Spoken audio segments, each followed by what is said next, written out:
আসসালামু আলাইকুম। আমি এখানে শাহী ফিরনি রান্না করার জন্য 1 লিটার ফুল ক্রিম দুধ দিয়েছি। এখানে আমি ইউজ করছি 1 কাপ পরিমাণ কালিজিরা পোলার চাল। এটাকে আমি কিছুক্ষণ ভিজিয়ে নিয়েছিলাম। এখন দিয়ে দিচ্ছি। চালটা দিয়ে একটু নেড়ে চেড়ে মিক্স করে নিতে হবে, না হলে দলা পেকে যাওয়ার সম্ভাবনা।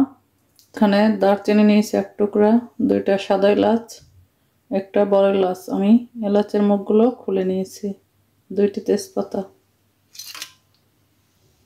চাল ফোটার কাছাকাছি চলে আসলে এই সময় এই মশলাগুলো উঠিয়ে ফেলতে হবে।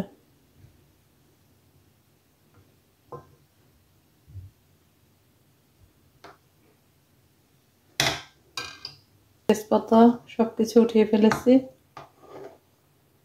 চালটা পুরোপুরি সিদ্ধ হয়ে গেছে। এখন আমি চিনি দিয়ে দিচ্ছি।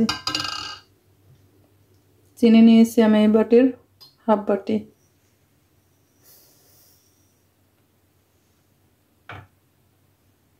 দিয়ে দিচ্ছি সামান্য পরিমাণ লবণ। চিনি দিয়ে আমি মিক্স করে নিব। আমি চুলার আঁচটা কম করে এখানে গুঁড়া দুধ দিয়ে দিচ্ছি 3 টেবিল চামচ পরিমাণ।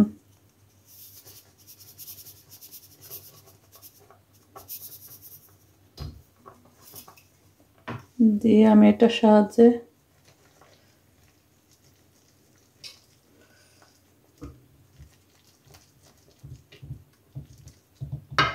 গুঁড়া দুধ দিয়ে আমি ভালোভাবে মিক্স করে নিয়েছি। এখন আমি এখানে দিয়ে দেব, এখানে আমি কিছু পেস্তা বাদাম নিয়েছি, কিছু কাঠবাদাম, কিশমিশ।